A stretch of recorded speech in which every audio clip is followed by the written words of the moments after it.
Tonight we have with us a wonderful professional colleague of mine who I've known for some years now. So I don't remember specifically. I think I tried to steal you. Yeah, that was it. It was some time ago, and now that you mention it, it was that. She was interviewing me within her role as a search consultant. And now I'm really privileged and honored to welcome Lucy Feltham to speak to you through her fantastic series of slides and what I think will be a really illuminating and I think invigorating program. I think she's got a future as a motivational speaker personally. Please lower the expectations. No, I say that in full candor. I mean, Lucy's just really been really a great, straight shooting, mindful, insightful coach to many executives. And I think that there's just so much that one can learn from what you are going to be offering, from you, and tonight you'll have a little glimpse into that. So I'll bring you up for that. I don't quite know how to live up to that. But I thought a good place to start tonight would be to tell you the story of my career so far. So when I was 21, while I should have been reading Heidegger and Nietzsche for my bachelor's, what I actually spent my time doing was playing women's rugby.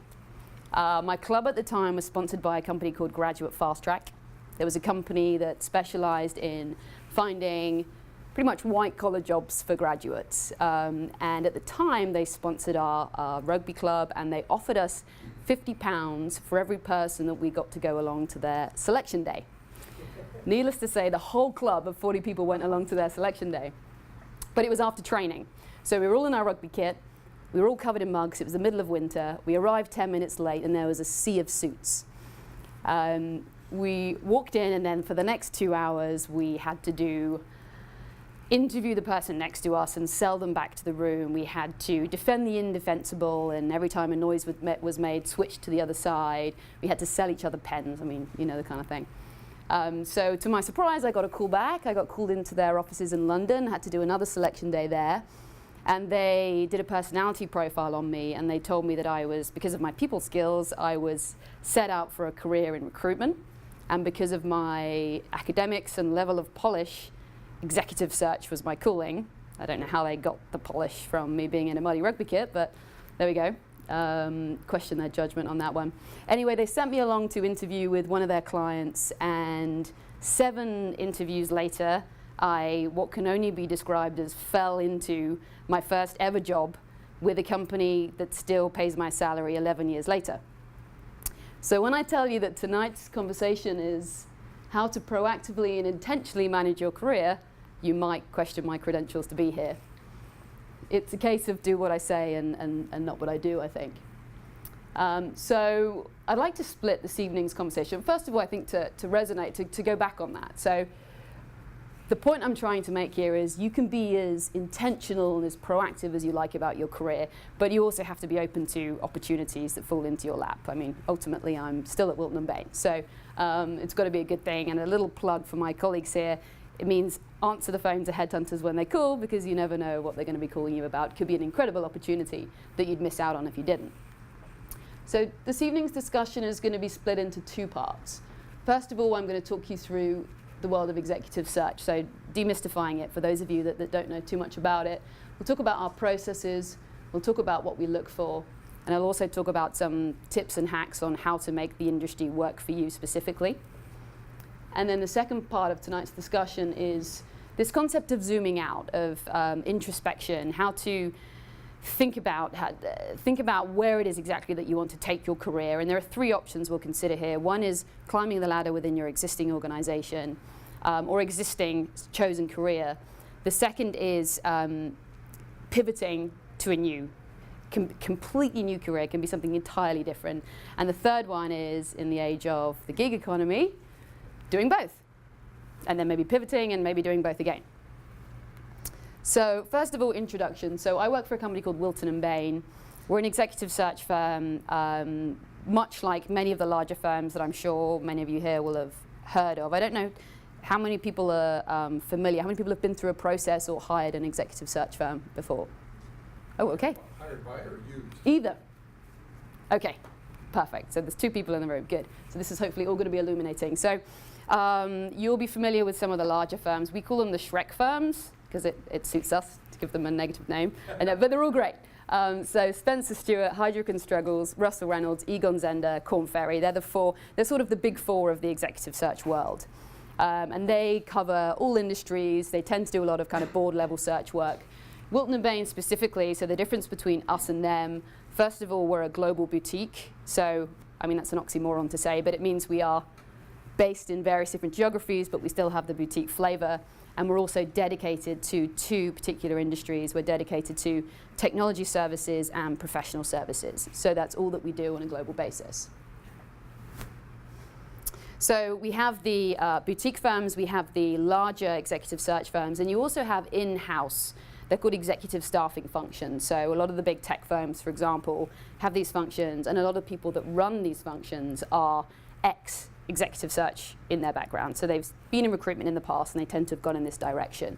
So if you are planning on climbing the career, the corporate ladder, you're probably going to bump into an executive search firm at some point. So here's how we work. Typically, the level is director to CEO. So the vast majority of the work that we do is actually somewhere between the 2. So it's rare that we do a director search. We'd love to do more CEO searches, but they're few and far between. So the core kind of meat of what we do is VP level, SVP level. They're called different things. Corporate vice presidents, executive vice presidents, but that's sort of areas where we do a lot of our work. We're also retained, so that means that we are paid a professional fee upfront for the job that we do, versus contingent recruitment firms who are more on a kind of success fee only basis. So they will go out and probably advertise and find active candidates for a role, place them and then get paid a fee. We are retained, so 1/3 of our fee is upfront, 1/3 of our fee is on shortlist delivery, and 1/3 of our fee is on placement of candidate, unless you're a Shrek firm and then they do 0, 30, 60 days, because they can get away with that. We're also, the reason we are retained, and the reason so our fee structure is typically 33.3% of salary. So we are reassuringly expensive. And the reason for that is it's a systematic and purposeful search. So we're going out, I'll talk you through exactly how it works, but it is something that is very honed in on a very particular skill set. It's taking the whole market and drilling them down, putting them through a funnel into the very best person for the role. So it takes a lot of time and a lot of energy. For that reason, a client will engage us for one of 3 reasons, or potentially more than one of 3 reasons. The first one is a role that's of strategic importance. So it's organization defining. It is a role that is going to have a huge impact on their business, and therefore they have to know that they're getting exactly the right person for that role. That tends to be the more senior searches that we work on. The second is hard to find. So an example here is some of the kind of emerging technologies where there's a very rare skill set in the market, like managing partner in a consulting firm that's focused on autonomous vehicles or something that's kind of relatively new. There's a small handful of people in the market, so it's competitive. The third reason is hard to attract. So this is particularly an organization that wouldn't naturally go to this talent pool. So it's a talent pool that says, perhaps it's more of a kind of emerging, sexy technology, and it's a more traditional technology business. They wouldn't necessarily consider them as a place to go. So this is about compelling. This is about telling a story. This is about trying to talk to candidates and get them excited and interested about this organization that is now investing in this new technology and is doing exciting things. So what happens is we win the search, we're briefed by the stakeholder, typically CHRO, for a kind of cultural assessment to really understand the business. And then we have a job description. We'll run through exactly what this person has to do. We'll talk to sometimes somebody in the business that they think is the top performer, and we'll try to understand exactly what that person's background is and what is it that makes them good at that role, and we'll try to replicate that in the person that we bring on board. The cultural piece here, I think, is the most important. So it's very easy to find someone doing the role in another organization, but that doesn't necessarily mean, even if they're successful there, the place in this new environment, they're going to be successful. So this piece, the kind of more nuanced element of what we do is probably the most important. So what happens then, we invoice half of our fee up front, and then we spend the next 2 weeks mapping the market.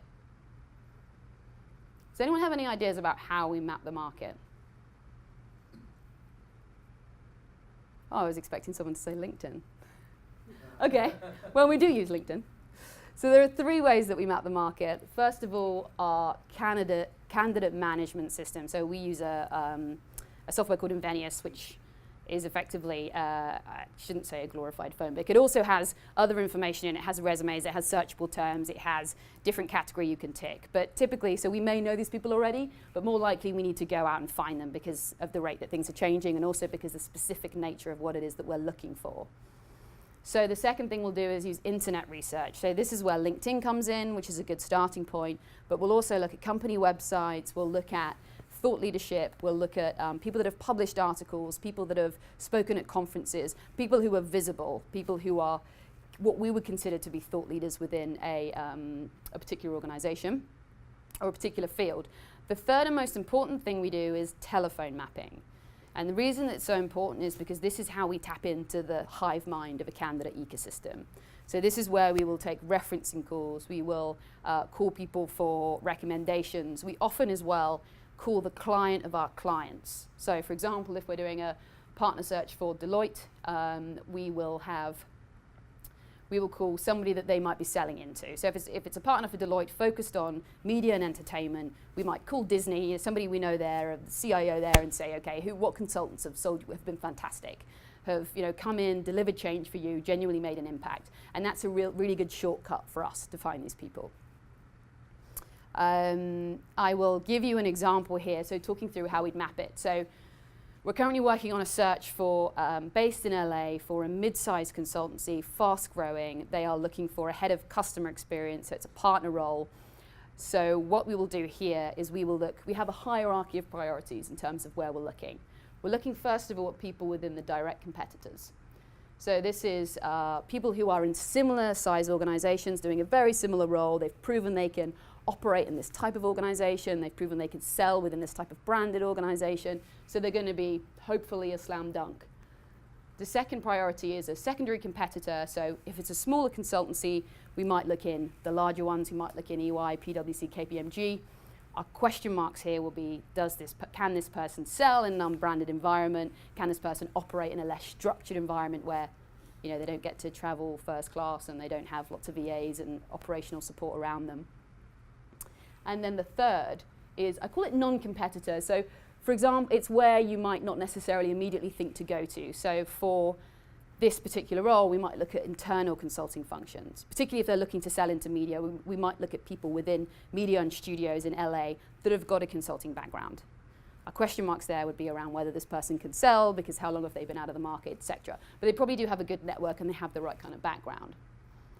Our kind of loose fourth priority would be to go outside of a region, so to talk about relocation, which happens in about a third of the cases in the searches we do. We will be hiring somebody that is from, I would immediately go to Seattle and Bay Area if I'm looking at LA and try and convince them that they should move their whole family to this new place, and then there's a kind of courting process that they have to go through to persuade their family typically that they need to move. But it happens a lot. So tips for getting noticed at this stage in the process. So tips for us to find you. The first thing is pretty obvious. Be visible. Be visible on LinkedIn and keep your profile up to date. It is something, we don't use it exclusively, but it is something that we go to time and time again as an easy kind of foundation and reference point. And if you search for somebody on LinkedIn and you can't find them, you pretty much presume they don't exist. So it is a tool that you need to have. Also have key searchable words in your profile. So words, for example, business consulting, digital transformation, the types of things that you do, but also aspirational things. So if you dabble a little bit in AI, but you're really interested in taking your career in that direction, if you have it in your profile, you will be searchable for those executive searches, and you might get a call about it and get your opportunity to pitch as to why you have those transferable skills. The next is be up to date. I'd say 95, probably higher % of our candidates that make it to a shortlist are what we call passive candidates. So they are candidates who absolutely aren't looking to move. They're typically doing very well where they are, and as a result, they're being really well looked after, and so they don't want to move. That's kind of the trend here. So most people we talk to say, I'm not looking, I'm happy where I am, but yeah, maybe I'm open to a chat. And they are the people that typically make it to our shortlist. So even when you're not actively looking, make sure that everything on your profile is up to date, which dovetails into build your online brand. I mean, Google yourself. It sounds simple, but do it, because if you want to be associated with something and you Google yourself and you find it's something else, you know you need to go and check that online presence. The next thing is connect. So connect with everybody you know on LinkedIn. It makes you more searchable. I'm sure everybody knows that, but it means that you are more likely to come up in searches that are run. And the final thing is be visible in your client community. So this key area, I mentioned the telephone mapping and talking to clients about who they've worked with and who's impressed them. It's a really valuable tool for us, and we do it a lot. We're doing it increasingly more and more. So building relationships, networking, and making noise in that client relationship, making sure that you get in front of them, even if you're a more junior person working on a project, that they actually know who you are, is going to really help you out. So the first thing we do is we reach out. We contact each potential identified candidate. We build a list of probably about 50 candidates that are kind of remotely relevant for the role, probably relevant for the role. And then we'll reach out to them. This is when we send you emails and messages, those great things that I'm sure a lot of you receive a lot of the time, and try to arrange a call. So we'll always try and arrange a conversation with you. If ever anybody sends you a message telling you exactly about the role, it's probably not an executive search firm. We want to have that connect. We want to have that conversation with you.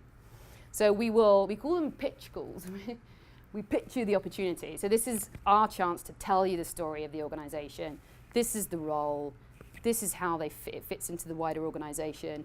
These are the kind of promotion prospects. This is where we see the role going in 3-5 years time. And this is why we think it might be interesting for you in this particular part of your career. And this is who the exec reporting structure is, how it fits into the wider business, etc. So we're telling you the story of the role. We then turn the conversation to you. Is this something that resonates with you? If there's synergy in your motivations and our qualification, then we will, so we will also qualify you. So what we're doing here is we're talking about typically 4 pillars. And the reason we have 4 pillars is when we present our candidate summary document, it has 4 areas that we will benchmark you against the other candidates on the shortlist. So for example, the LA search I talked about before, where it's a build role. So we're looking at somebody that has build experience, somebody that's recruited, somebody that's been in that kind of fast growth environment. It's a role that's selling into a particular market. So we'll look at people with a network there. It's a role that has to deliver X amount of revenue a year. And it's also, there's typically another one around cultural assessment and leadership skills and the more kind of nuanced element that we'll talk about later. So there are these 4 various different categories, and we'll talk to you about those. We're trying to understand where they jump out for us in your experience. If there is synergy, we will exchange resumes and job descriptions. And if there's no synergy, we'll ask you typically for recommendations within your network. And we'll also ask you, and this is an opportunity for you to tell us what you're interested in. So this isn't right for you for X, Y, Z, but if we were to call you about something in the future, what might that look like? So tips for progressing through this phase. The first one is be open to a conversation. I mean, even if it would take something miraculous for you to make a move, okay, maybe the person's going to offer you something miraculous. If not, it's your opportunity to say, this is what I'm looking for. This is the direction I want to take my career. Call me when you have opportunities like this. And the more specific you can be there, the better. So if you're saying, for example, I'm only interested in CTO roles that have low travel, that are Series B, whatever it is, be as specific as you can. And then that person will typically make notes in their system and know that as soon as a role comes up that's spot on for you, you'll be the first person they call. The next is listen, be clear around fit. So this is where if we give you the 4 pillars, the best thing you could do is sell yourself back to us against those 4 pillars. That's exactly what we want to hear. The third thing is be honest about gaps. So this is, if you say, for example, I tick 1, 2, 3, 4, I still haven't done that yet. I haven't managed a business at this scale. I haven't hit that revenue target before. Be honest with us, because there are probably crossover skills in your past or ways that we can influence the client versus saying something that we hear all the time, which is terrible to hear in headhunting, is it's as if the job spec was written for me. We don't want to hear that because it's never true, right? There's always nuances of the role. So being honest about gaps is important. And the 4th thing is become an ally. So this means, building a relationship with a headhunter means they will call you when something interesting comes up. But it also means that if there's ever a situation where your business is sold, or where there's an event that means you want to be looking for a new opportunity, or even you're not happy where you are and you want to look. If you've built that relationship capital with us before, we're way more likely to help you when that happens, to introduce us to our clients proactively, even when there's not a search active at the time. It happens a lot, and the more you build that relationship with us, the more likely you are to have these opportunities and have us help you. Resumes, they're not dead yet. They probably will be dead in the next 5 years, but they're not dead yet. And even if your LinkedIn profile is up to date, we still will, in every search we do, whenever we deliver a shortlist, the client always asks for a resume. So it should be a self-organized, self-branded bio, which LinkedIn isn't. So that's why I think they still have value. Who knows if they will in the future, but they do now. And it's amazing how many executives either don't have a resume, or their resume is terrible. And in fact, the more senior you go in a search, typically the worse the resume is, because they haven't had to do it for a long time and they're kind of out of touch with that world. So it's basic stuff, but there's this is my resume, which is, I don't even know if that's a good example, but I thought I'd put it up there. So the kind of a typical advice I would give is 1 page is best. 2 pages is fine if you have more to say, and if you feel strongly about, you have to talk about a particularly technical background. Then it's going to be better for you to have a 1-page option and a 2-page option, and you can decide which one you wanted to submit based on the scenario. Second thing is structured around dates and roles, so we want it to be clearly structured so I can immediately get a snapshot of your background. Quick to read. So typically in executive search firms, the people that are doing this kind of front end part of the work are, in their kind of early 20s to early 30s. Millennials, they want to look at things quickly. I mean, it's the same for me. I want a snapshot. I want to be able to look at that immediately and say, within 10 to 20 seconds, this person is going to be relevant or not going to be relevant. Whether or not that's a good thing, I don't know, but it's definitely the truth. So that kind of very quick to read snapshot is going to be useful. It focuses on your achievements in the role versus the achievements of the wider organization. So you're talking about you're selling yourself specifically. It includes key metrics like revenues and team sizes.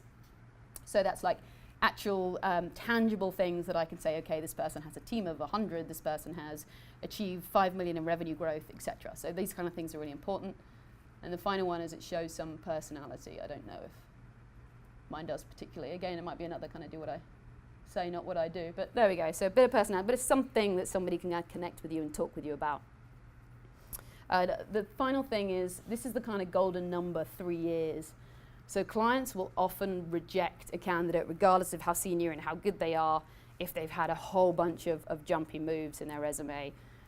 So if they've been at an organization for a year, then another one for 18 months, then another one for 6 months, and another one for a year, it's very hard for us to influence them, even if you have genuine reasons, even if you had a contract role, or there was a business that got acquired, or typically if you have multiple ones of those, it's really difficult for us. So 3 years is typically what a client will say is, we want to see stints that have had an impact. We want to see that you've gone in and you've genuinely delivered something and overseen the change in something. So you can get away with 1 or 2 if you have some longer stints at other places in your career, but 3 years is typically a good time to kind of think about making a move.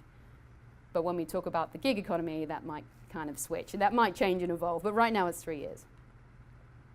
So interviewing with us is the next stage. Once we've qualified you, we will arrange to meet with you, either face-to-face or via VC. Preference is always face-to-face. We'll talk in more depth about the role.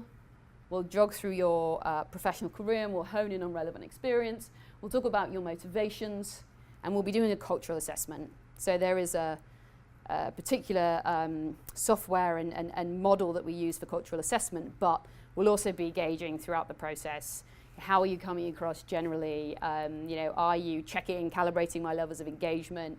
Are you animated? Are you monotonal? Are you more analytical or relational in the way that you focus?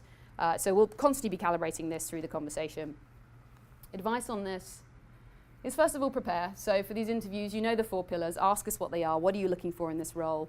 And then try and pull out those specific parts of your experience. The next one is try to be concise. Keep your explanations short and relevant. Talk about what you're proud of in a role versus saying everything that you did in a role. Again, it's surprising, and again, it's typical of the more senior you go up through the through the rankings that people will tend to get excited about their career and want to talk for 40 minutes at you, but really it's not that relevant. And then the final thing is something that's quite common to larger organization, and this is using I and not we. So when you're talking about your achievements in a business, it's good to maybe use that once and show you're a team player, but what I want to know is what your achievements were, what your contribution was. So even just changing your terminology there and talking about what you've done, using I instead of we, can have a huge impact. Compensation discussion. So the final thing we're likely to ask you in this early stage interview process is, well, first of all, we'll tell you what the mechanics are of the role. So there's a base element, there's a bonus element, there's equity, there's stock, whatever it is. We'll talk you through the mechanics and give you a vague idea. And then we'll talk about what your expectations are. We used to be quite veiled in our way of doing this. So we used to talk about, what are you paid right now? What's your current salary? And not really want to tell you what the bandings were for the client, which clearly gives us a little more leverage when it comes to negotiation. That's not allowed anymore, which is great, actually. It's a really positive move. So the idea here is that salary history shouldn't be the determiner of what you're paid in your next role. So I think it's a really positive move. And this is Californian law. It's happening in many states. California was one of the first to adopt it. And now we've adopted a nationwide policy. So for us, anytime we have this conversation in the US, we're not asking what your salary history is. It's actually illegal for us to ask that now. So definitely a good thing for you to know that if anyone asks you that, you don't have to give them an answer. Instead, we'll ask you what your expectations are in making a move. We typically ask for 2 figures here. We'll ask for what's your ideal scenario. We'd all like $10 million a year. What's your realistic ideal scenario? And what's your walk-away point? Where does it become not interesting anymore? And clearly our goal is to make the move happen. So it's finding that kind of sweet spot of where, as far as the client's willing to go versus your level of expectation. And so it equips us with the ability to do that. We also need to know things like stock on the table, bonus payouts. If you have like an exemplary 401k plan, we're going to want to know about that because it will factor into the base salary conversation. Also be mindful what the role is. If there's more travel involved, if there's more responsibility and stress, it's going to give you more gray hair, you're going to expect a higher salary for that versus if you're moving for more of a kind of lifestyle change, less travel, etc. Or you're moving for a higher risk equity to a startup, for example, you might want to be willing to take a bit of a step down from a base perspective. We also hate the question, what are the salary bandings for the role? But you can ask us that now and we have to tell you. So I would always ask that question, right? It puts you in, and often we have to break salary bandings anyway. So even if somebody tells you the top of their salary banding, it could be that there's scope to go over that for the right candidate. So definitely ask us that question. So this is how we assess. Although different search firms use different methodologies, there's a pretty typical process that we all go through. We'll do the values and fit, we'll do skills and experience, and we'll do leadership development. So this is more kind of future leadership ability, actually, and development points kind of combined. So when we talk about values and organizational fit, we use some typical questions to map these against. I actually stole some of these from Michael, so thanks, Michael. But these are also some questions that we would ask typically. Things like, describe the work environment or culture you're most productive and happy. What are the characteristics exhibited by the best and worst boss you've ever had? What aspects of your current organization would you want to take with you? Which would you prefer to leave behind? Also things like, describe a time you've disagreed with the structure provided. How have you contributed to company culture? These types of questions. So we then tend to map this against, we have 4 different cultures that we will typically try and put you into. They're not necessarily true, but I think they're pretty interesting, and these are them.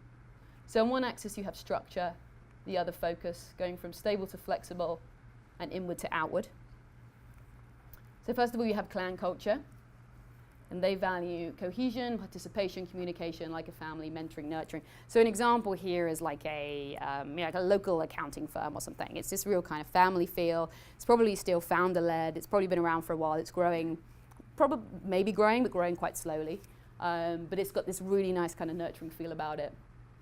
You then have hierarchical. So this type of organization values structure and control, coordination, efficiency, stability, timeliness. So here think about perhaps more of a kind of traditional manufacturing business where it's very clear measures of success, and it's internal measures of success. The next is ad hocracy. So they value innovation, risk, entrepreneurial growth, they really value innovation, cutting edge. So tech firms, right? There's a big culture of taking risks and doing something that's going to be a step change, and that's really what's valued in the business. And then the final one is market. So results oriented, values competition and achievement, customer driven, it's outward facing. The value is typically, they would typically value themselves based on their stock price, for example. So it's quite an easy measure of success, but it's outward facing rather than inward facing. It's what is our stock price at the moment? Yes, we're doing a great job, or vice versa. So then we'll do skills and experience. So I'll talk you through your resume, ask examples that map against the 4 pillars we talked about. And then there's this leadership development piece. So for this, we use the Hogan 5-factor model for leadership potential. Has anybody seen this before? No? Yeah, of course you have. So it's scientific. We've adapted many actually throughout our history, and this is the one that we're wedded to at the moment because of the science behind it. So there are 5 things that we're looking for here, or looking to assess here, should I say. So openness to experience is the tendency to be informed, to be creative, insightful, curious, and typically proactively seeking out new experiences. Emotional stability is often known as its opposite, which is neuroticism. So that's the, as it sounds, the tendency to experience unpleasant emotions easily, anger, depression, anxiety, vulnerability. And then extroversion, which is energy, positive emotions, sociable tendencies. Agreeableness, which is the compassion, trusting, cooperative, rather than the opposite, which is suspicious and antagonistic towards others. Then the final one is conscientiousness and dependability, which is the tendency to show self-discipline, to act dutifully, and to aim for achievement. It's planned rather than spontaneous behavior. So we'll use this both for the sort of assessment piece on candidates. So this is an example of how we might present. We might map somebody against these and present them to a client. So it's rarely suitability, and it's actually more interestingly, a client will decide to move forward with the candidate, not necessarily based on this, but this will help them figure out how to surround that person to set them up for success when they're on board. So it's, for example, if someone has a very high level of agreeableness and a very low level of dependability, they might want to surround them with a strong COO or a CFO, or someone that's going to keep them honest around that. So it's thinking about these levels, thinking about how they might need to be supported in their future career. But also sometimes it can be an indicator of a clash in culture. So the next phase is shortlist submission. And this is kind of how it works. We have the entire market. Then we have the 30 to 50 people that we've identified as our target candidates. Then we have the formal interview, typically 8 candidates, 8 to 10 candidates, 5's a little low. And then shortlist, which is 3 to 5. So we present 3 to 5 people on our shortlist. The whole thing takes about 4 to 6 weeks. We present these candidates on our shortlist. We present resumes, we present candidate summaries where we have the 4 pillars we talked about earlier, and lots of pros about why they've made decisions in their career and why we think they're right, backed up with examples. And we'll also submit market intelligence to the client. We'll say, hey, people at EY were really interested because they're not investing in this space at the moment, and they were interested to hear you were, or there are lots of various different things, or the candidate ecosystem hadn't heard of you before, they had, and they had a negative impression or whatever. All these types of feedback are going to be really useful for our client. So we tend to produce a pros document talking them through that. So then there's the final piece, which is us. 90% of the time, the client wants to interview everyone on the shortlist. So there's, say, 4 candidates going through this process. This is where we work together with the candidate and the client to find the best match. So what we do is we prepare you for interviews and we take feedback. We want to tell you about the client, what to expect, the client's personality, what type of person are they, what's going to resonate with them, both from a career perspective but also from a personal perspective. What's their style? What should they be looking out for? We'll also prepare you around what we feel your particular strengths and weaknesses are versus the other candidates. And we will then take feedback after the calls, ask you how you feel it went, if you do anything different, etc. It's typically 3 to 12 rounds of interviews. I think the average is probably about 5 with the client, meeting various different folks within the business. And then 4 weeks to 12 months in terms of the turnaround time from the start of the search to placing a candidate. 4 weeks is a dream. I mean, that very, very rarely happens. I say typical is around 3 months. 12 months is not a dream, and in fact I've had longer processes than that, and they're typically the partner panels in some of the bigger consulting and legal firms, especially in the UK where they have gardening leave and things that go on forever. So those processes can sometimes actually take up to 18 months, but typical is 3 months. Well then, once the preferred candidate is selected, our role is negotiation and mediation. So we're working between you and the client to find the best fit for you to work through, take references, work through start dates, negotiate compensation, talk you through your resignation and the transition. So some final pieces of advice here: prepare for client interviews. It goes without saying, ask us if we don't offer, if a search firm doesn't offer the information on what they feel are your strengths and weaknesses versus other candidates, ask them that, because it's really, really useful to know. And be explicit with gaps. We've talked about this before, but tell the client, address the elephant in the room. If there's an obvious gap in your experience, talk about it. Talk about how you think you would overcome that, what development you think you would need to overcome that. Be open with the headhunter. This is to tell us about any potential hurdles you might have. You know, are your family on board with this? Are there going to be challenges with timelines? Are you going off on vacation for 3 months? Things like this happen all the time. So being open with us about that is going to be really helpful. The final point is resign. And our advice always when we're talking people through resignation processes is to try and take the emotion out of it, which is very easy to say. And every time I've been in one of these situations, I've ended up crying. So it's very easy to say, but it does help. So if you're able to zoom out of the situation and remember why it is you've decided to make this move, then it's going to really help you have that professional conversation and part on good terms. Particularly if you're in, some of these cultures we talked about, like a clan culture, it can be a very kind of difficult conversation, somebody you've worked with for a long time. And then the result, the result is this. So hopefully we've landed you your dream job. More likely we've helped you get another step along the way. So if your end result is you want to be a CEO of a Fortune 500 company, hopefully we've got you to run a big portion of that company. So the idea is that we're always working with you. And we place candidates 3 or 4 times throughout their career. So as a search firm, we're always going back to candidates, and maybe it's 3 to 5 years later, and maybe we're moving them somewhere else. Obviously, depending on our relationship with that client at the time, but typically a candidate will come to us and say, hey, I'm ready for a stretch now. So we're moving on to the second part of the talk now. We'll be having a formal Q&A session if anyone's got any questions after the presentation. But is there anything that anyone wants to comment on at this time? I'm conscious I've been talking at you. Yes? So, probably this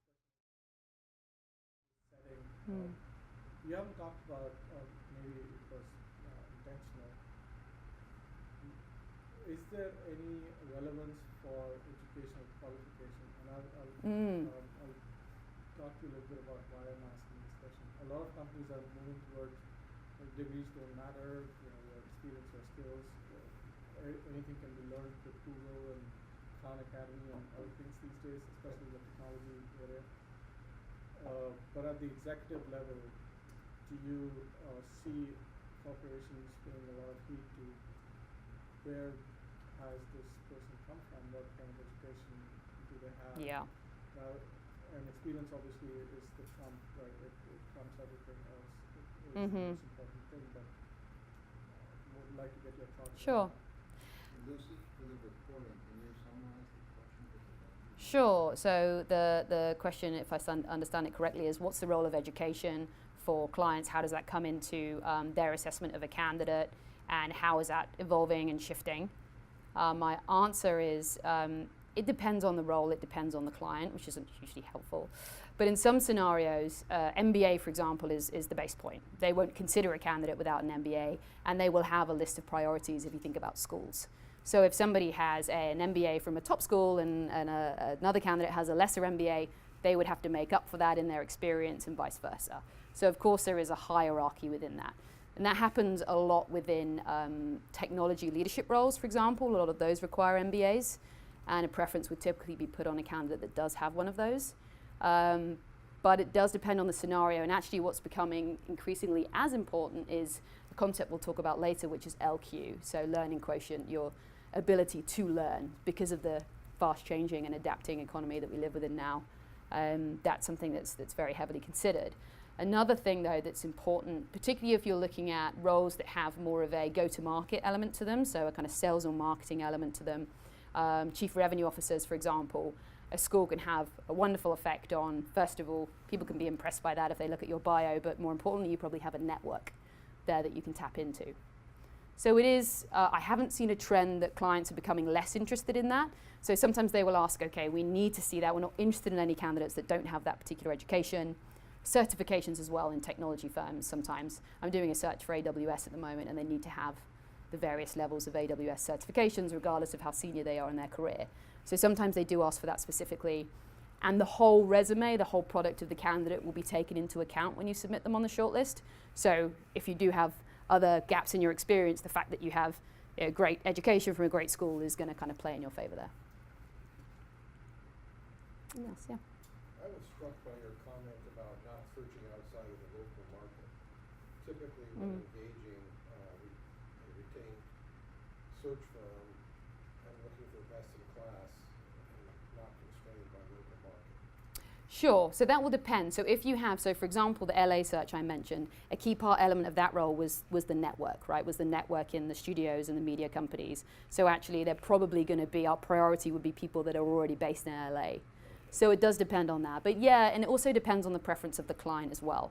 Again, where it's a go-to-market role, locality is quite important.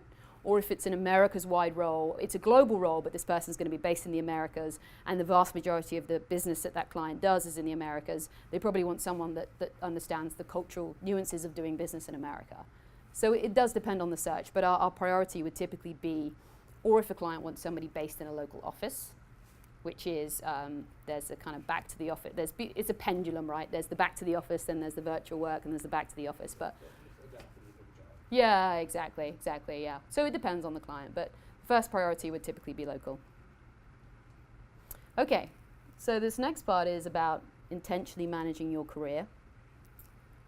So according to Gallup, 63% of workers globally are not engaged in their job, showing a lack of passion and motivation, which is, I guess, about 10 people in this room.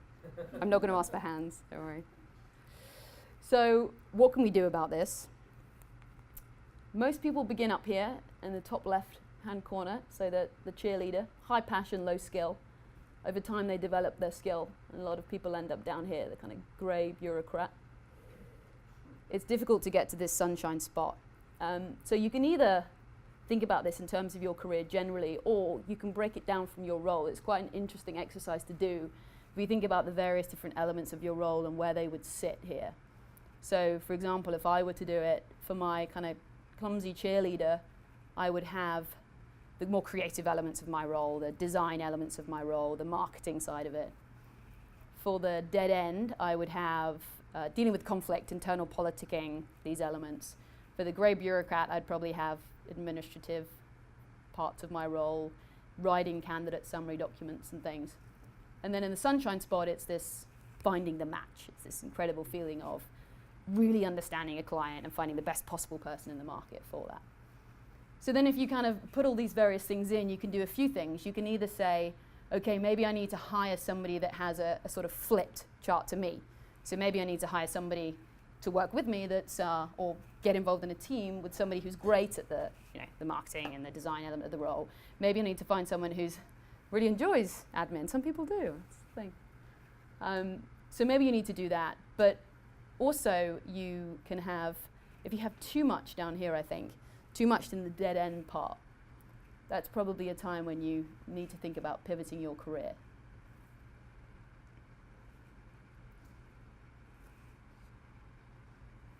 Okay, so I'm going to tell you guys another story.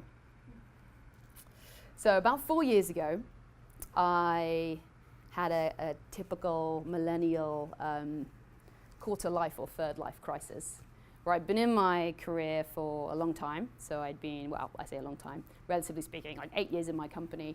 And I was loving it, and I loved the company, and I loved the work, and I loved my colleagues, but I was feeling a little kind of restricted, and is this what I want to do forever? And wanted to just get some new experience and a bit of diversity. So I went and did a 10-day silent meditation called a Vipassana. Has anyone done a Vipassana? Okay, don't. Okay, you've heard of it. Okay. No, it was great. It was a great experience. Very difficult, but great. So I used that time, instead of meditating for 14 hours a day, which I tried but found really difficult, I used that time to really think about the two key questions here. So first of all, what am I good at? And second of all, what do I enjoy? And the first thing for me, what am I good at, was really difficult, actually. It was, I mean, crazy things jump out, like closing overstuffed suitcases and like, remembering obscure like 1960s song lyrics and things. And like none of those were potential career options, so I stopped doing that. And I focused on what makes me happy. And over the last year, my mind was drawn to this moment. Over the last year, I'd been playing this game with my friend called Date the Alphabet, where we would take it in turns to arrange dates based on each letter of the alphabet. So for A, we did a life drawing class together. And for B, we went bell ringing. So bell ringing, is it a thing here? Not really. So yeah, you have the big ropes, you know, and you stand around. Not the handbells, the big church bells. Not a thing. Okay. It's a thing in England. Most churches have bells. And you have people that stand around and pull these big ropes and make those beautiful tunes that you hear from the churches.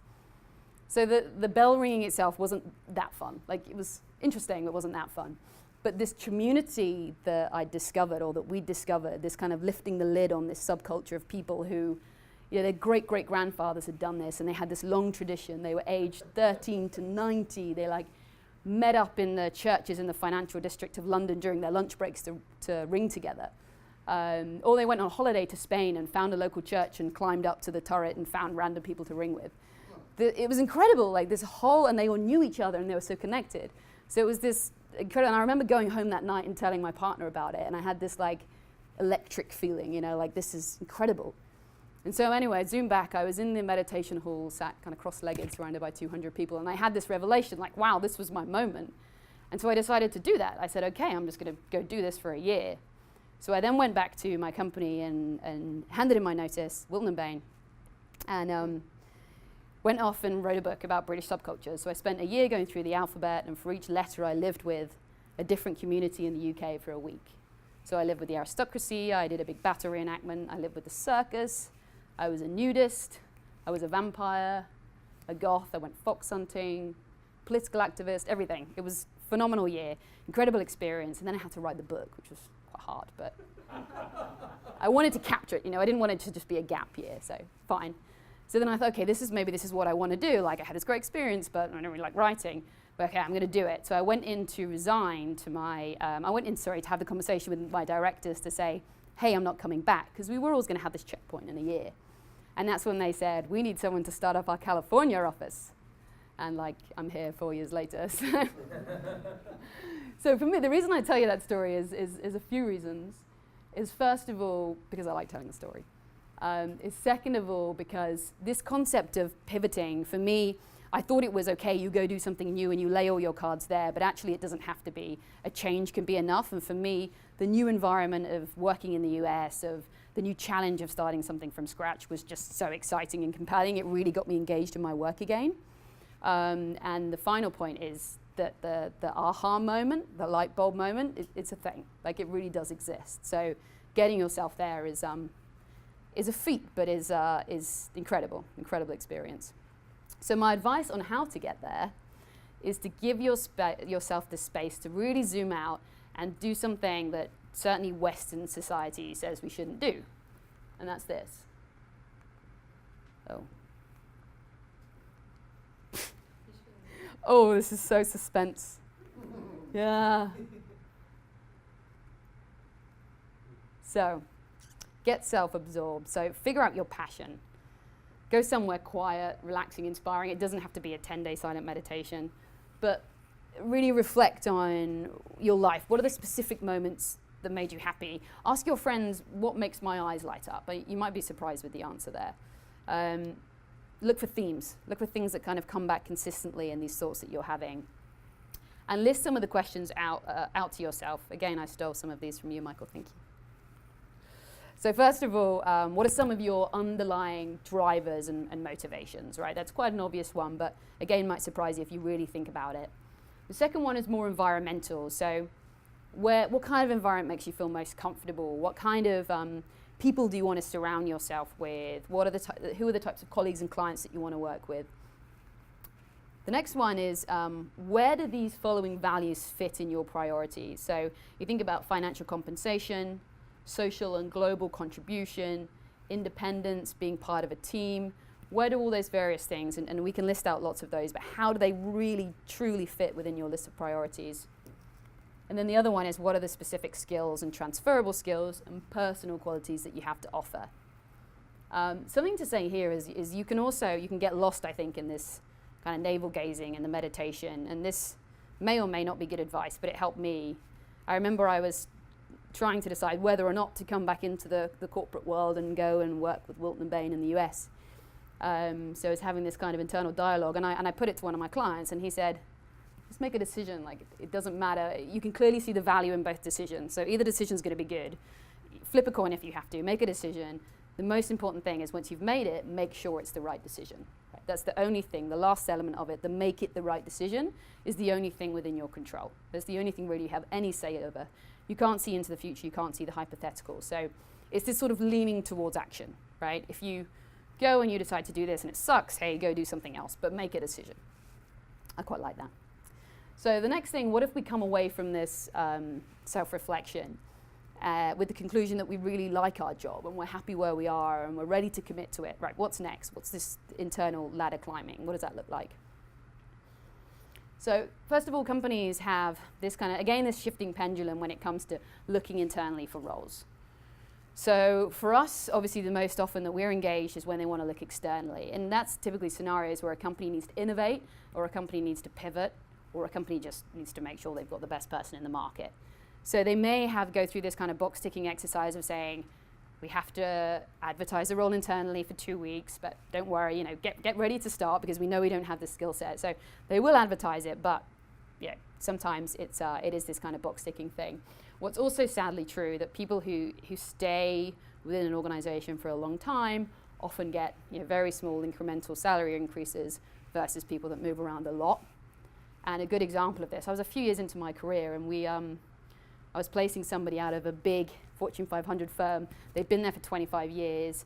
Our client offered them a salary increase of, I think it was something like 50-60%. So it's an incredible increase because the guy was crazy underpaid. He'd been there forever. Crazy, didn't realize it was crazy underpaid. He went back to resign to his company, and then they offered him 100% increase as a counter offer, and he stayed where he was. But the question is, why wasn't that guy? It's clearly where they valued that guy. Why on earth wasn't he paid that from the beginning? So I think companies are doing doing more and more. The trend is positive here to address this, particularly when we have the kind of salary history issues that are coming out. I think we're getting better at it. And there's also this kind of move with the gig economy to have people do lateral moves, so work for different teams. We're really starting to see the value in having somebody move from one part of the organization to another and the sort of innovation they can bring into that. So it is happening more and more. When we think about how to do this, so I went to a really inspiring talk recently by a lady called Carla Harris. Carla Harris. She's like this top-hitting Wall Street banker. She's a published author. She's a public speaker. She's awesome. You should look her up. And her perspective on this is when it comes to growing within your existing organization, you need to build two types of currency. So the first one is performance currency. So every time you exceed people's expectation, you earn performance currency. So this helps you get noticed, it helps you build a reputation, and it also gives you a platform to ask for things you want, like a sponsor or a stretch project. But over time, the performance currency has marginalized returns because people just expect you to do this. People just expect you to overachieve and you stop getting noticed. So this also needs to be backed up with relationship currency. So this is generated by investments you make in people in your environment. It's about leaving an impact on everyone you interact with.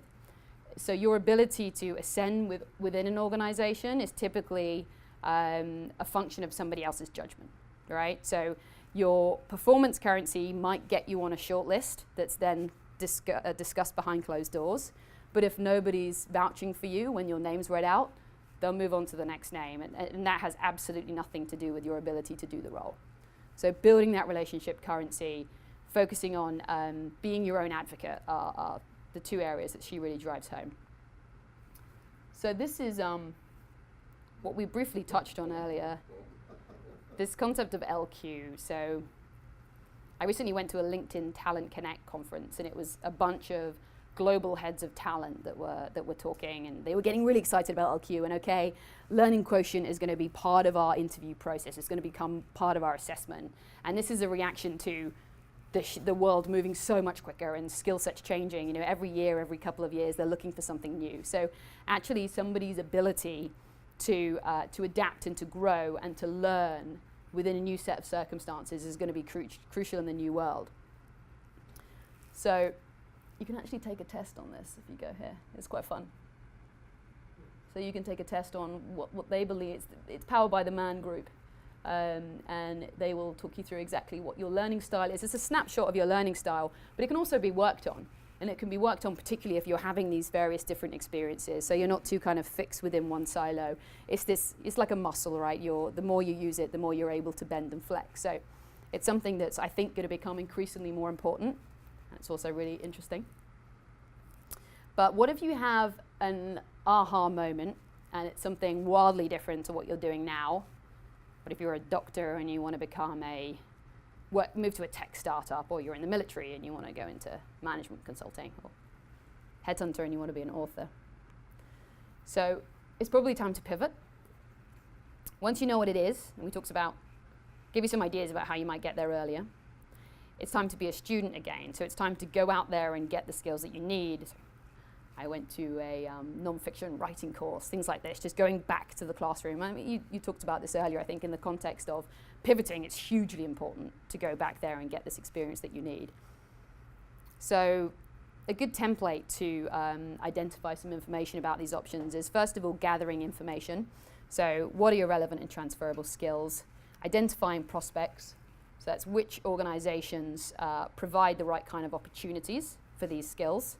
Informational interviewing, I personally think this is the most important one. That's when you're going out, you're having coffees with people that are in this industry, or they're in the role that you have this aspiration to do, and asking them, like, what do you do with your day? You know, what keeps you up at night? What's the best thing about your role? What's the worst thing about your role? And really making sure that you have that on the ground information. And again, it might surprise you. So I think that's the most important piece. So tailoring your credentials, use other people to give you feedback on this. Make sure your resume and your online profile suit the new thing that it is you want to do. Prioritize, rank the organizations in terms of how relative they are to you and your goals.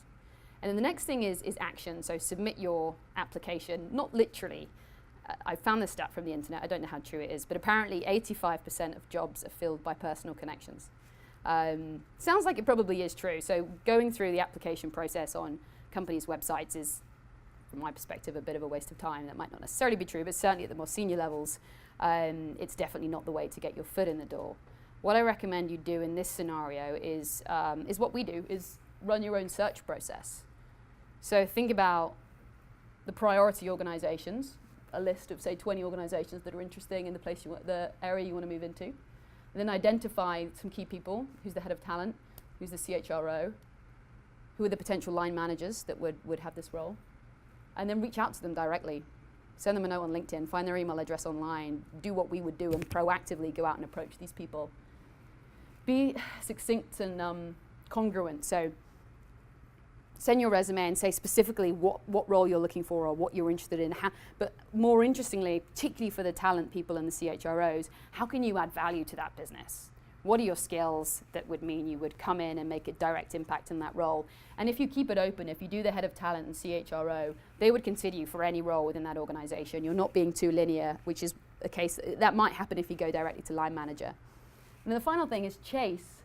I probably spend more than half of my day chasing. It's something we do a lot of, and it's something you have to do a lot of, unfortunately, right? You're not going to be top of people's agenda a lot of the time. It's being humble and sending a few emails and calling them directly, but actually say, okay, this is probably lost in their inbox. Let's send another note. Chasing, the more you can chase, the better within reason. Obviously, don't be annoying.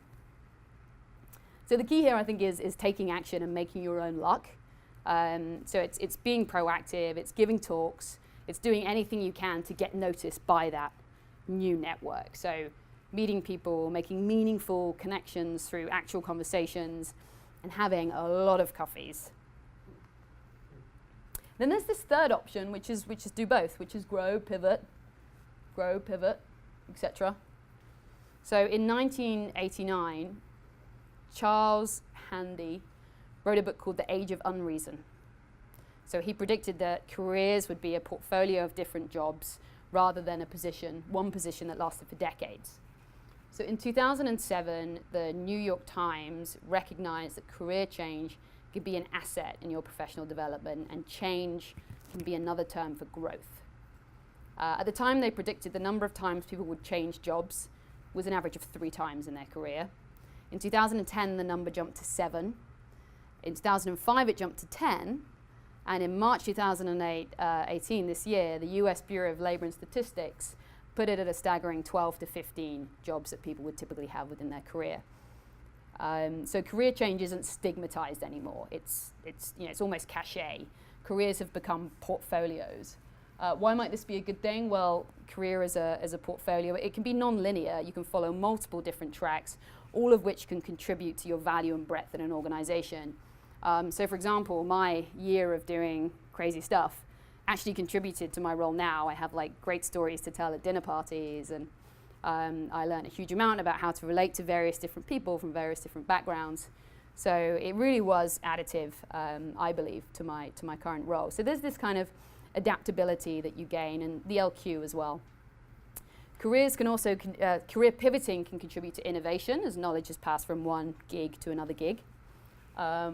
It can, there's also much more, this is interesting. So there's much more emphasis on employee satisfaction now. So wanting to be happy at work is actually a massive revolution. It's a new thing. We've moved up, this is Maslow's hierarchy of needs, I'm sure you're all familiar with. So we've moved up the pyramid over the years have gone on, and we're now right up here in self-actualization. It's entering the workforce. So careers have gone the same way as relationships. We used to leave one because we were unhappy or because the factory closed down. But now we leave one because we think we can do better elsewhere. We genuinely think we can contribute more and we can get more value if we move. So gig economy can clearly also help with these things, and pivoting can help with these things. So I think regardless of if you stay in one organization or you move, if you stick or twist, for career advancement, paying attention to these 5 things will always play in your favor.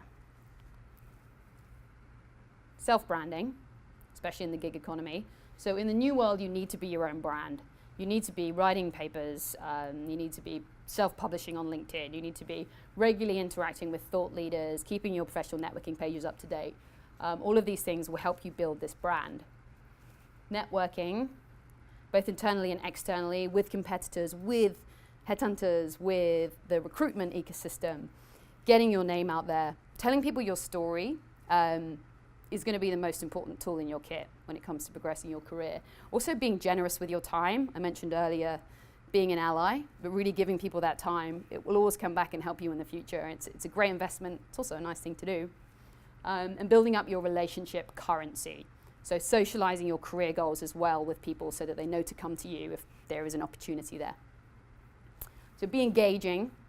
This was another piece that Carla Harris talks about a lot. So it's carving yourself out a niche and being the go-to person for that. So keeping yourself interesting and authentic, bringing your personality to work and being known for something. So she said something cool, bring all of your use to the table and find the best one that connects with that particular person. So if you're, I don't know, grade 8 piano, or if you are a competition skier or whatever it is, bring that out and there'll be one thing that will help you connect with somebody. So this idea of being authentic, it really gives you a competitive advantage. The next thing is stretch yourself. So it's taking every learning opportunity you can. This is clearly where education comes in as well. It's also taking the stretch role. It's volunteering to sit on an advisory board to do some pro bono work, volunteering to give a lecture.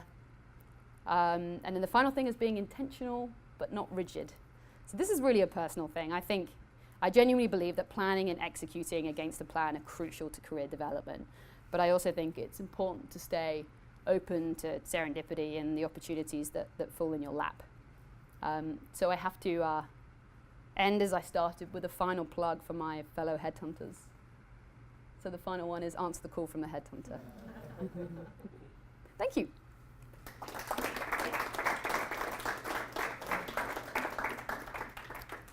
Any more questions? So, piggybacking off another gentleman's question about sort of geographic locations, do you find that there's an uptick at all with companies that are willing to have people fly in and do sort of like the weekly commute? It depends. Uptake. General trend is yes, there is more of an uptake in that. Of course, I can repeat the question. So, is there a trend of people flying people in on a, say, a weekly basis to be part of that office, but living somewhere more remote? Yes. Okay. And the answer is, I think yes, there is a general trend of that. We see it a lot. I don't know whether that's increased over time. I think we've always seen that. So people, for example, we're doing search in the Bay Area where you need to be with the team. It's a startup, for example, so they want you in the office. It's important to the culture that you're there in that space. But you're based in Carolina. You fly in on a Monday, you fly out on a Thursday. So that's quite common. So that does happen a lot. The challenges to that are, there may be happy hour drinks on a Thursday night, or there might be other meetings and reasons for them to be in the office on a Friday. And there's also the expense.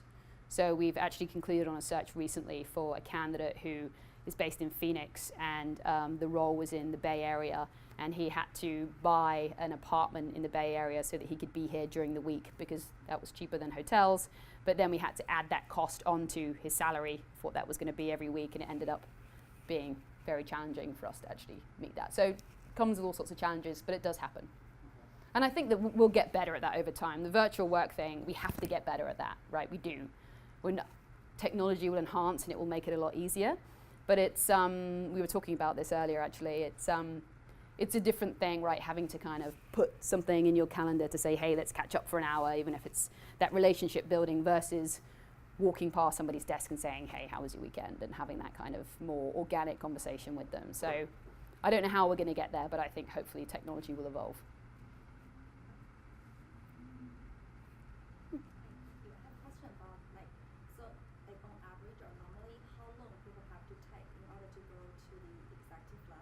I guess it could be very different, right, in terms of different like sector or like position or role. So particularly like in technology, do you see the trends like being shorter and shorter, or like is there any like difference between technology and professional career? Yes, definitely. In technology, that's the case. So I'd say typically the minimum amount, I have to repeat the question, that's what Michael was saying. Okay, so the question was, is it getting, what's the typical level of amount of time it would take to get to an executive position? Bearing in mind that varies per industry, but talking specifically about tech, is there a trend in that kind of getting shorter over time? The answer is absolutely yes when it comes to tech. So if you think about professional services, management consultancies, corporate finance advisory firms, they are a little more traditional in their sort of their ladder. You have to go up this ladder. There's a time served element to the role. So typically you won't hit director level until you're 10, maybe 15 years of experience. In tech, that's been shattered actually. And it's been, so the paradigm has been kind of challenged by a lot of young founders in the industry and also emerging technologies. So technologies where actually young people often know a lot more than people with a tenure. So it is the case. We see younger and younger executive level folks in the technology industry. I think there's a limit to how much that will change from now on, because there's also, time served is important, right? You're learning lessons all the way through your career, and as much as you may know everything about that technology, there are probably leadership and management things that you don't know about because you don't have 15 years experience in that space. So there is a shift, but I think it's limited. I'd say in technology, we have execs that have got 5 years experience that are on crazy salaries in the Bay Area, which I think is probably a bubble, but it does happen. Follow-up questions like, sure. Is there any way to speed up the process, like join a maybe startup or become a founder? Will that speed up your career to become like executive? It typically does, but only if you want to stay within that organization or move to a similar organization. So you have a lot of people that are on this kind of treadmill of taking an organization from seed to Series A or Series A to Series C or something, and they're known for doing that. So they are an exec within that community, but only with the ability to go back and do that again, right? So they're kind of stuck in the cycle of this is their experience, this is what they'll do again and again and again. So sometimes, yeah, they do have that. And if you think about larger organizations, they would probably be suspicious of titles, for example. So say you're an SVP in a startup, there's only 30 people in the business. They would be very suspicious of that. You've only had 5 years of experience. You probably wouldn't get called for a search, a larger firm at that same, what you would consider to be that same level. So yes, you can be, if you want to carry on in that industry, it definitely makes sense for you to be in a startup or be a founder, right? But then typically what happens with founders is they get to a point where they just don't have the level of experience. They might have the passion for the product and it's their baby, but they're often replaced by VC and private equity firms with leaders that do have the experience to get them from X to Y, from Series C to onwards to going public or IPO. So, yeah, of course. Have the types of executive search firms that charge a fee to the applicant vanished at this point from the landscape? Are there still firms that, instead of being paid for by the employing firm, that are paid for by the employee? Like I haven't heard outplacement much services. about that in a long time. It's very rare now. Yeah, so we'd call them outplacement services, and typically the executive search industry would be quite suspicious of people that come through that route, perhaps unfairly, but we typically would. That kind of self-promotion. It's the active versus passive candidates thing, right? You would have question marks about why they need to employ that service. But what you do see more and more is internal functions, particularly think about one of our clients, Bain & Co. They have an excellent internal outplacement service where they're proactively trying to get their consultants that want to pivot into industry, because that then becomes a nice relationship for them to go and farm. So that happens a lot, the kind of internal piece where you have functions that support people in pivoting. But yeah, as a service, I would be quite suspicious of people that try and charge you for that. I don't see it a lot. So I have a fun question for the end, but Okay. a more serious one. Okay. First, you talked about networking, but I didn't hear a lot of focus on external networking. Mm-hmm. I know one of the pieces of advice I tend to give to people, building careers and so on, is finding those opportunities to get involved in external organizations and build external networks. So often they have careers getting lost in internal network, and they're not getting into the trade associations or whatever external opportunities there are to extend that web much further and get that currency and credibility with people outside of the organization, and start creating some of that magnetic pull opportunity. Yep, I think it's extremely important. I think if you're thinking about moving up within your existing organization, the internal networking piece is important. But having said that, if you're on the go-to-market side, the external networking piece is important, because you're outreaching to a potential client community, or there could be partnerships or alliances or things that you're building. So it's important from kind of progressing in your career perspective. But if you are pivoting, so if you want to do something different, then absolutely the external network is the key thing. That's what you need to build. Getting out there and going to as many networking events as you can, and joining as many associations and things. I mean, you have to be also efficient with your time. I think you can get lost in that. And I certainly, when I first moved here, learned from that. I went to every single networking event, and you just become exhausted, and you meet so many people, and it doesn't necessarily translate. But as much as you get, be selective, I think, about the communities that you join. I think be selective and have an impact. Be noticed. Yeah. Get involved, make a contribution, be noticed. Exactly. So for the fun question, from A to Z, what were the 3 most valuable areas for you Ooh. that you would recommend others to go explore? Valuable. Oh my goodness. I mean, anything Let's say particularly most valuable. valuable. Okay, so the most valuable, I don't know whether any of these experiences I would recommend as being valuable experiences, but the most valuable, and I'll come back to those, and I will give you 3, I promise. But the most valuable thread throughout all of these was the emphasis we put on our own kind of hidden prejudices. So every time I walked into a community, I would go in, I wouldn't even know I was doing it, but I would go in expecting them to be a certain way. And a really good example of this is when I went to live with the circus, the first guy I interviewed ran the Flying Trapeze Troupe. So they were touring in the UK, touring the UK, all living in caravans. And I expected them to be a certain way from a certain place. And this guy used to be a partner at Ernst & Young. in Australia. And he was an accountant, and he was put on a really boring audit project. Well, he won a really boring audit project and was kind of overseeing it. And opposite him was a flying trapeze school. So he went over and started to have lessons and got more and more involved and more interested. And then at the age of like whatever he was, 38, 39, decided to start up his own flying trapeze school, and then decided that he wanted to join the circus. And now lives his life touring the UK in a caravan and loves it. He's like blissfully happy.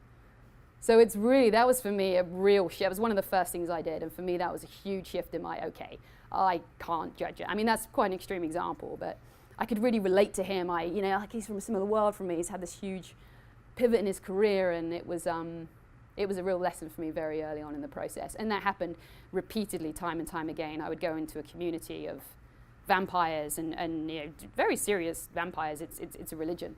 And they would be execs. They would be people that often going under the radar and using different names and things, but they would be very considered, very impressive people that were just living this other life that was absolutely fascinating. So the three I had most fun doing. Can I do that? Okay. I'll do value. So one of them, I lived in an intentional community.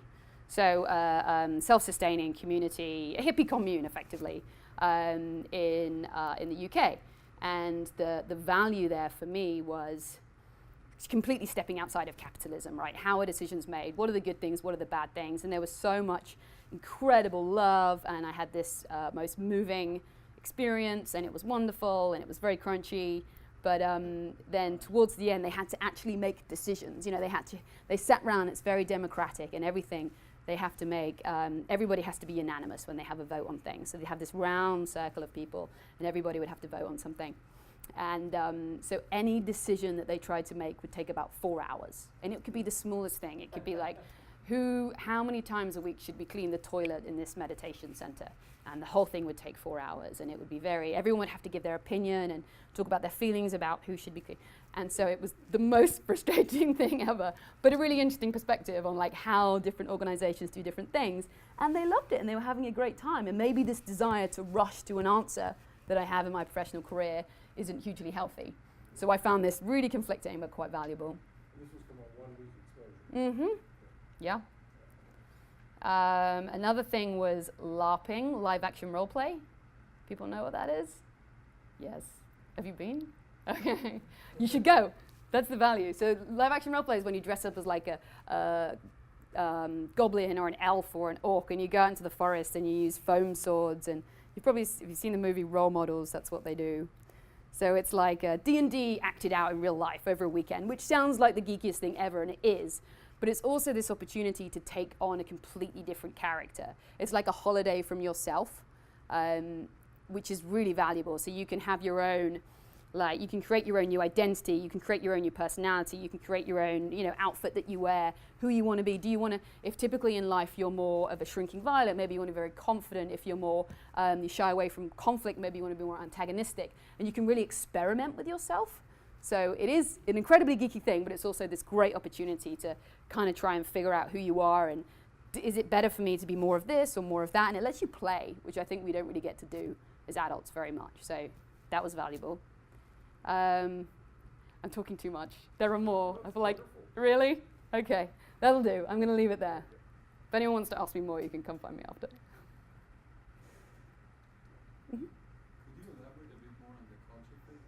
Mm-hmm. Like who sets the parameters, or it might be a little controversial, but if you see, for example, a young tech company is like age a factor, or if you see a board that's fully, black women, is it a factor to bring somebody out of that space?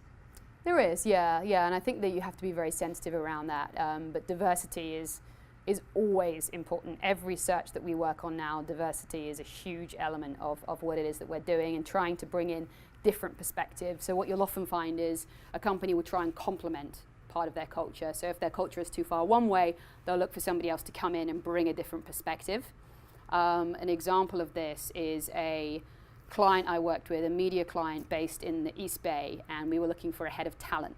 And the organization is very high levels of emotional intelligence. They're very vulnerable with each other. They have a 65% of the organization is female. Something like 30% is LGBTQ+. So like they're really very diverse, very progressive, as we would put it, organization. So it was obviously very important to them that they found somebody that was also had those values, shared those values, and wasn't going to come in and very heavily rock the boat. But also they may want to complement that with someone that was a little, I don't know, different to that, a little more kind of directional and perhaps a little more hard-nosed and wanted to get things done. And, you know, if I think about the Feltham, which was the intentional community that took 4 hours to get decisions made, you know, maybe we want to bring somebody in that actually can drive that process through. So sometimes they do look to complement each other, but clients are careful with the way that they would term that, because we do have to be careful. But diversity is a key thing, always. So your client asks you for Yes. something specific? Yeah. Yeah, within reason. And I mean, you would always look for that as you would look at the market with that lens.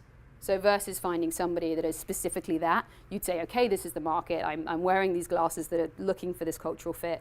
Ultimately, they need the best person for the role. So again, it's like a balancing act of all the other different elements of what it is that you're looking for. But sometimes they are very explicit in what they're looking for from a cultural perspective. It's about the changes of trend of startup in the Bay Area, and we're not in an era of like having social platform or any quick startup coming out that there's no dating apps or anything, you know, to be the hottest impact. They're more towards data, artificial intelligence. It takes longer, period. What impact do you see that startups taking longer with collecting data, with going SaaS service and on their executive search?